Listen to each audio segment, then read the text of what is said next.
Hello friends, नमस्कार। स्वागत है आप सभी साथियों का आपके अपने यूट्यूब चैनल एग्री यूनिक पर। आज के इस किस्सा सीरीज में हम पुनः बात करेंगे 25 एग्रोनॉमी महत्वपूर्ण एमसीक्यूएस के बारे में, जो सभी कृषि परीक्षाओं के लिए महत्वपूर्ण हैं। जो भी स्टूडेंट्स चैनल पर पहली बार आए हैं वो चैनल को विजिट करके पुराने वीडियो देख लेंगे। वीडियो पसंद आए उन्हें लाइक कर दीजिएगा, शेयर कर दीजिएगा और साथ ही सब्सक्राइब कर लीजिएगा चैनल को और बेल आइकन भी प्रेस कर लीजिएगा, जिससे नए नए वीडियोज़ की नोटिफिकेशन आप तक पहुंचते रहें। और आप सभी साथी एक बार चैनल को शेयर ज़रूर कर दीजिएगा और वीडियो कैसा लगा कमेंट बॉक्स में कमेंट करके ज़रूर बताइएगा। तो चलिए बिना देरी किए हुए शुरू करते हैं आज का कृषक सीरीज। आज के कृषक सीरीज का पहला क्वेश्चन है, तोरिया गेहूं फसल चक्र में तोरिया की बुआई कब करनी चाहिए? तो ऑप्शन ए है सितंबर के प्रथम पखवाड़े में, बी है सितंबर के दूसरे पखवाड़े में, सी है अक्टूबर के प्रथम पखवाड़े में और डी है अक्टूबर के द्वितीय पखवाड़े में। तो तोरिया और गेहूं की फसल चक्र अगर हम अपना रहे हैं तो हमें सितंबर के प्रथम पखवाड़े में तोरिया की बुआई करनी चाहिए। तो ऑप्शन ए यहाँ पर आपका राइट आंसर हो जाएगा। चलेंगे नेक्स्ट क्वेश्चन की तरफ। Question number 2। क्वेश्चन नंबर 2 कह रहा है कि अरहर गेहूं का अगर शस्य क्रम है तो अरहर की प्रजाति कौन सी उपयुक्त होती है अरहर गेहूं के शस्य क्रम अपनाने के लिए? तो ऑप्शन ए है T7, ऑप्शन बी है T17 और सी है बहार और डी है उपास 120। तो अरहर और गेहूं का शस्य क्रम अपनाने के लिए हमें कम समय वाली अरहर की प्रजाति का चुनाव करना चाहिए। तो उपास 120 जो है इसके लिए सर्वाधिक उपयुक्त होगी। तो उपास 120 ऑप्शन डी आपका यहाँ पर राइट आंसर हो जाएगा। नेक्स्ट क्वेश्चन देखेंगे। Question number 3। क्वेश्चन नंबर 3 क्या कह रहा है? तो मक्का, आलू, गन्ना और सूरजमुखी की शस्य चक्र गहनता कितनी होती है? तो शस्य चक्र गहनता का सूत्र क्या होता है? तो शस्य चक्र में फसलों की संख्या अपान शस्य चक्र का वर्ष, फसल संख्या संख्या और वर्ष और गुणे 100 होता है। तो इसमें देख लेंगे कितनी फसलें हैं। तो इसमें आपकी कुल 4 फसलें हैं और 2 वर्ष की फसल चक्र है। गुणे 100 करेंगे तो आपका आ जाएगा यहाँ से 50 5 20 200%। यहाँ पर आपका राइट आंसर क्या हो जाएगा? 200%। क्वेश्चन नंबर 3 का राइट आंसर हो जाएगा। नेक्स्ट क्वेश्चन देखेंगे। Question number 4। क्वेश्चन नंबर 4 क्या कह रहा है? क्वेश्चन नंबर 4 कह रहा है कि ग्राम समाज भूमि पर वातावरण प्रदूषण कम करने हेतु वन अथवा फलदार वृक्ष लगाने को क्या कहा जाता है? तो ऑप्शन ए है प्रक्षेप वानिकी, बी है सिल्वी पास्चर, सी है कृषि वानिकी और डी है सामाजिक वानिकी। तो ग्राम समाज भूमि पर अगर वातावरण को प्रदूषण कम करने के लिए हम फलदार अथवा वन वृक्ष लगाते हैं तो उसे हम सामाजिक वानिकी के नाम से जानते हैं। तो ऑप्शन डी यहाँ पर आपका राइट आंसर हो जाएगा। नेक्स्ट क्वेश्चन देखेंगे। क्वेश्चन नंबर 5 क्या कह रहा है? तो मक्का, तोरिया, गेहूं फसल चक्र को क्या कहा जाता है? मक्का के बाद तोरिया, तोरिया के बाद गेहूं और गेहूं के बाद मूंग फसल चक्र को क्या कहते हैं? तो ऑप्शन ए है मिश्रित फसल पद्धति, बी है रिले फसल पद्धति, सी है बहुफसली पद्धति और डी है अंतः फसल पद्धति। तो इसमें जो आपका मक्का के बाद तोरिया और तोरिया के बाद गेहूं और गेहूं के बाद मूंग उगाया जाता है तो इसे हम क्या कहेंगे? तो इसे हम रिले क्रॉपिंग या रिले फसल पद्धति कहेंगे। तो ऑप्शन बी यहाँ पर आपका राइट आंसर हो जाएगा। नेक्स्ट क्वेश्चन देखेंगे। Question number 6। क्वेश्चन नंबर 6 क्या कह रहा है? विभिन्न ऊंचाई के पौधों को एक ही खेत में एक ही साथ पैदा करने को क्या कहते हैं? तो ऑप्शन ए है बहुफसलोत्पादन, बी है बहुस्तरीय फसलोत्पादन और सी है संयुक्त या रिले फसलोत्पादन और डी है मिश्रित फसलोत्पादन। तो विभिन्न ऊंचाई के पौधों को एक ही खेत में एक ही साथ पैदा करने को हम क्या कहते हैं? तो हम कहते हैं मल्टी स्टार्ड क्रॉपिंग यानी बहुस्तरीय फसल उत्पादन। यहाँ पर आपका बी ऑप्शन राइट हो जाएगा। नेक्स्ट क्वेश्चन देखेंगे। Question number 7। क्वेश्चन नंबर 7 क्या कह रहा है कि रक्षक फसलें क्या कहलाती हैं? रक्षक फसलें कहलाती हैं कौन कौन सी हैं? गन्ना प्लस आलू, बी गेहूं प्लस सरसों, सी गन्ना प्लस पटसन, डी आलू प्लस मूली। तो इसमें से रक्षक फसलें कौन सी हैं? तो रक्षक फसलें आपकी गन्ना में पटसन की बुआई रक्षक फसलें कहलाती हैं। तो आपका सी यहाँ पर राइट आंसर हो जाएगा। नेक्स्ट क्वेश्चन देखेंगे। क्वेश्चन नंबर 8 सिनर्जेटिक खेती का उदाहरण है। सिनर्जेटिक खेती का उदाहरण कौन सा है? तो ऑप्शन दिया है ए गन्ना व आलू, बी मक्का व उर्द और सी गेहूं व सरसों, डी उपयुक्त सभी।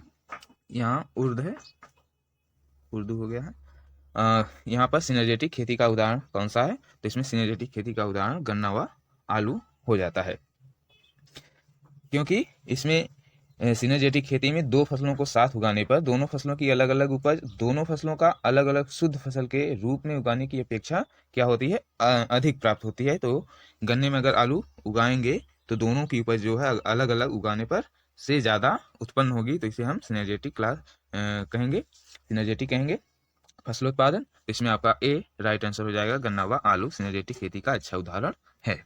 नेक्स्ट क्वेश्चन देखेंगे, क्वेश्चन नंबर 9। क्वेश्चन नंबर 9 क्या कह रहा है, मिश्रित कृषि का अर्थ है, ऑप्शन ए है फसलोत्पादन व पशुपालन साथ साथ करना, और बी विभिन्न ऋतुओं की दो से अधिक फसलें उगाना, और सी है एक ऋतु की 2 या 3 फसलें साथ उगाना, और डी है उपरोक्त में से कोई नहीं। तो मिश्रित खेती का क्या अर्थ है, मिश्रित कृषि का क्या अर्थ है, तो मिश्रित कृषि का अर्थ है एक ऋतु की 2 या 3 फसलें साथ उगाना मिश्रित कृषि कहलाता है। यहाँ पर आपका राइट आंसर हो जाएगा option number C, question number 9 का। नेक्स्ट क्वेश्चन देखेंगे, क्वेश्चन नंबर 10। क्वेश्चन नंबर 10 क्या कह रहा है, फसल चक्र सहायक है, फसल चक्र सहायक है तो किसमें सहायक है, तो इसमें है ऑप्शन ए उर्वरता बढ़ाने में, बी पैदावार बढ़ाने में, सी रोग नियंत्रण करने में, डी उपरोक्त सभी। तो फसल चक्र किसमें सहायक है, तो फसल चक्र जो है उर्वरता बढ़ाने में भी सहायक है, पैदावार बढ़ाने में भी सहायक है, और रोग नियंत्रण में भी सहायक है। तो यहाँ पर ऑप्शन डी आपका राइट आंसर हो जाएगा, उपरोक्त सभी। नेक्स्ट क्वेश्चन देखेंगे, क्वेश्चन नंबर 11। क्वेश्चन नंबर 11 क्या कह रहा है, हार्वेस्ट इंडेक्स अनुपात होता है, हार्वेस्ट इंडेक्स अनुपात क्या होता है, तो ऑप्शन ए है इकोनॉमिक उपज और बायोमास का, बी डंठल की उपज और बायोमास का, सी बायोमास और इकोनॉमिक उपज का, और डी इनमें से कोई नहीं। तो हार्वेस्ट इंडेक्स का अनुपात क्या होता है, तो हार्वेस्ट इंडेक्स का अनुपात होता है आर्थिक उत्पादन अपान जैविक उत्पादन गुणे 100, ये सूत्र होता है। तो इसमें आपका राइट आंसर क्या हो जाएगा, तो इकोनॉमिक उपज और बायोमास का उपज राइट आंसर हो जाएगा ऑप्शन ए। नेक्स्ट क्वेश्चन देखेंगे, क्वेश्चन नंबर 12। क्वेश्चन नंबर 12 क्या कह रहा है कि चरीफ बरसीम और धान तथा मटर फसल चक्र चलाने के लिए कितने खेतों की आवश्यकता होगी, तो ऑप्शन ए है 2, ऑप्शन बी है 1, ऑप्शन सी है 4, और ऑप्शन डी है 3। तो चरी के बाद बरसीम और बरसीम के बाद धान और धान के बाद मटर फसल चक्र चलाने के लिए हमें कितने खेतों की आवश्यकता होगी, तो 2 खेतों की आवश्यकता होगी। तो यहाँ पर आपका राइट आंसर हो जाएगा। नेक्स्ट क्वेश्चन देखेंगे, क्वेश्चन नंबर 13। फसल प्लस अरहर प्लस मूंग एक उदाहरण है, अरहर और मूंग एक साथ बोने का उदाहरण क्या है, तो ऑप्शन ए है सिनर्जेटिक फसल, बी रिले क्रॉपिंग, सी अंतर फसली, डी बहुफसली। तो इसमें अरहर प्लस मूंग उदाहरण किसका है, तो इसमें अंतर फसली का उदाहरण है, ऑप्शन नंबर सी आपका राइट आंसर हो जाएगा।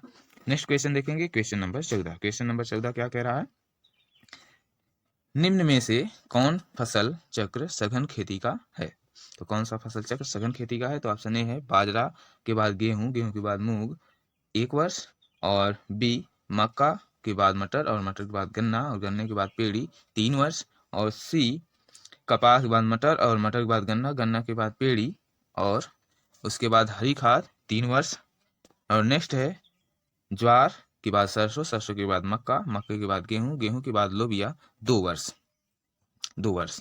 तो इसमें आपका राइट आंसर क्या हो जाएगा, तो फसल चक्र सघन खेती का है, तो इसमें आपका राइट आंसर हो जाएगा बाजरा के बाद गेहूं, गेहूं के बाद मूंग। ये आपकी फसल चक्र जो है सघनता सबसे अधिक है इसकी 1 वर्ष में, तो ये आपका राइट आंसर यहाँ पर हो जाएगा। नेक्स्ट देखेंगे, क्वेश्चन नंबर 15। क्वेश्चन नंबर 15 क्या कह रहा है, भारत में हरित क्रांति के संदर्भ में, भारत में हरित क्रांति के संदर्भ में कौन सा इसके स्रोत के संबंध में नहीं है, तो कौन सा नहीं है, तो इसमें देखेंगे पहला है गेहूं और धान की बौनी प्रजातियों के प्रयोग के कारण, दूसरा है अच्छे फसल प्रबंधन के कारण। तो नीचे दिए गए कूट से सही उत्तर चुनिए, तो सही उत्तर इसमें से क्या हो जाएगा, तो ऑप्शन है केवल, ऑप्शन ए है केवल 1, ऑप्शन बी है केवल 2, और ऑप्शन सी है 1 और 2 दोनों, और डी है ना तो 1 और ना ही 2। तो इसमें से राइट आंसर आपका क्या हो जाएगा, कि गेहूं और धान की बौनी प्रजातियों के प्रयोग के कारण और अच्छे फसल प्रबंधन के कारण दोनों के ही द्वारा क्या हुआ है, हरित क्रांति के संदर्भ में दोनों ही आपके जो दिए गए हैं दोनों ही सही हैं, स्टेटमेंट दोनों ही आपके सही हैं। तो आपका राइट आंसर क्या हो जाएगा, यहाँ पर आपका राइट आंसर हो जाएगा ऑप्शन नंबर सी, 1 और 2 दोनों। नेक्स्ट क्वेश्चन देखेंगे, क्वेश्चन नंबर 16। क्वेश्चन नंबर 16 क्या कह रहा है, गेहूं के साथ मिश्रित खेती के लिए निम्नलिखित में से कौन उपयुक्त होगा। तो ऑप्शन ए है सरसों, बी ज्वार, सी कपास और डी पात गोभी। तो गेहूं के साथ मिश्रित खेती के लिए सभी जानते हैं सरसों का सबसे उपयुक्त होगा, तो यहाँ पर ऑप्शन ए आपका राइट आंसर हो जाएगा। नेक्स्ट क्वेश्चन देखेंगे, क्वेश्चन नंबर 17। क्वेश्चन नंबर 17 क्या कह रहा है, क्वेश्चन नंबर 17 कह रहा है कि हार्वेस्ट इंडेक्स नाम दिया था, किसने दिया था। तो ऑप्शन ए है आर्नोन ने, बी डोनाल्ड ने, सी बकमैन ने और डी इनमें से कोई नहीं। तो हार्वेस्ट इंडेक्स किसने नाम दिया था, तो डोनाल्ड ने हार्वेस्ट इंडेक्स नाम दिया था। आपका right answer option number B हो जाएगा। नेक्स्ट क्वेश्चन देखेंगे, क्वेश्चन नंबर 18। क्वेश्चन नंबर 18 क्या कह रहा है, फसल चक्र की सलाह दी जाती है। फसल चक्र की सलाह दी जाती है तो किसमें दी जाती है। तो ऑप्शन ए है हवा जनित रोगों के लिए, बी बीज जनित रोगों के लिए, सी एफिड जनित रोगों के लिए और डी मृदा जनित रोगों के लिए। तो इसमें फसल चक्र की सलाह किसके लिए दी जाती है, तो फसल चक्र की सलाह मृदा जनित रोगों के लिए दी जाती है। ऑप्शन डी आपका यहाँ पर राइट आंसर हो जाएगा। नेक्स्ट क्वेश्चन देखेंगे, क्वेश्चन नंबर 19। धान के बाद गन्ना और गन्ने के बाद पेड़ी की शस्य सघनता कितनी है। तो ऑप्शन ए है 300%, बी है 200% और सी है 100% और डी है उपरोक्त में से कोई नहीं। तो यहाँ पर धान के बाद गन्ना और गन्ने के बाद पेड़ी यानी 3 फसल है और 3 फसल कितने वर्ष में है, तो आपका यह 3 वर्ष में है और 3 फसलें 3 वर्ष में है और गुणे 100 है। तो यहाँ पर आपका राइट आंसर क्या हो जाएगा, यहाँ पर आपका राइट आंसर हो जाएगा 100%, ऑप्शन सी यहाँ पर राइट आंसर हो जाएगा। नेक्स्ट क्वेश्चन देखेंगे, क्वेश्चन नंबर 20। क्वेश्चन नंबर 20 क्या कह रहा है, भारत में सर्वाधिक प्रचलित खेती की प्रणाली है। ऑप्शन ए है किसान खेती, बी सहकारी खेती, सी सामूहिक खेती, डी उपरोक्त में से कोई नहीं। भारत में सर्वाधिक प्रचलित खेती की प्रणाली कौन सी है, तो यहाँ पर आपका राइट आंसर ऑप्शन ए हो जाएगा किसान खेती सर्वाधिक प्रचलित खेती है। नेक्स्ट क्वेश्चन देखेंगे, क्वेश्चन नंबर 21। क्वेश्चन नंबर 21 क्या कह रहा है,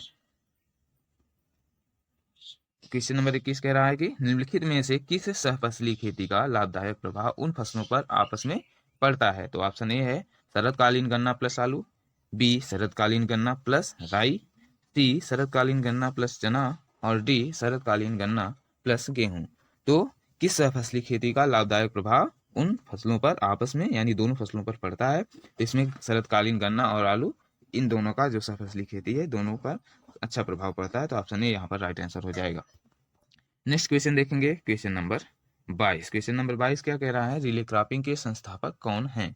रिले क्रॉपिंग के संस्थापक कौन है। तो ऑप्शन ए है doctor M S Swaminathan, B doctor M C Saxena और D doctor S M Bais और डी डॉक्टर पंजाब सिंह। तो रिले क्रॉपिंग के संस्थापक कौन है, तो रिले क्रॉपिंग के संस्थापक हैं आपके डॉक्टर एस एम बैस। ये आपका राइट आंसर हो जाएगा ऑप्शन नंबर सी।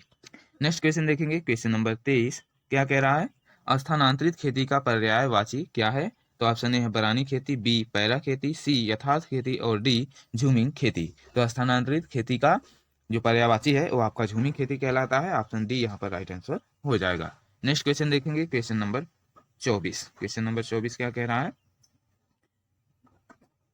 धान के बाद गन्ना और गन्ने के बाद पेड़ी, पेड़ी के बाद मूंग फसल चक्र की गहनता कितनी है। तो ऑप्शन ए है 133.33%, बी 233.33% और सी 400% और डी 300%। तो धान के बाद गन्ना और गन्ने के बाद पेड़ी, पेड़ी के बाद मूंग फसल चक्र की गहनता कितनी होगी, तो 133.33% होगी। आपका राइट आंसर हो जाएगा ऑप्शन नंबर ए।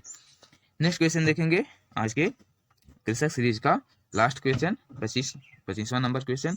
तो इसमें क्या कह रहा है, कौन सी सहफसली खेती चने की उष्ठा बीमारी के प्रकोप को कम करती है। तो यहाँ पर आपका ऑप्शन दिया है ए चना प्लस अलसी, बी चना प्लस राई, सी चना प्लस गेहूं, डी चना प्लस जौ। तो सहफसली खेती चने की उष्ठा बीमारी के प्रकोप को कौन सी कम करती है। तो इसमें आप अगर चने के साथ अलसी लगाएं तो उष्ठा बीमारी कम लगती है। तो यहाँ पर आपका राइट आंसर क्या हो जाएगा, option number A right answer हो जाएगा। तो आज के कृषक सीरीज में बस इतना ही। और वीडियो कैसी लगी आप सभी लोग कमेंट करके कमेंट बॉक्स में ज़रूर बताइएगा और वीडियो को ज़्यादा से ज़्यादा शेयर करिएगा जिससे ज़्यादा से ज़्यादा लोग इसका लाभ उठा सकें और हमें भी प्रोत्साहन मिले। तो चलिए आज के वीडियो में बस इतना ही, मिलते हैं नेक्स्ट वीडियो में। तब तक के लिए आप सभी साथियों का धन्यवाद।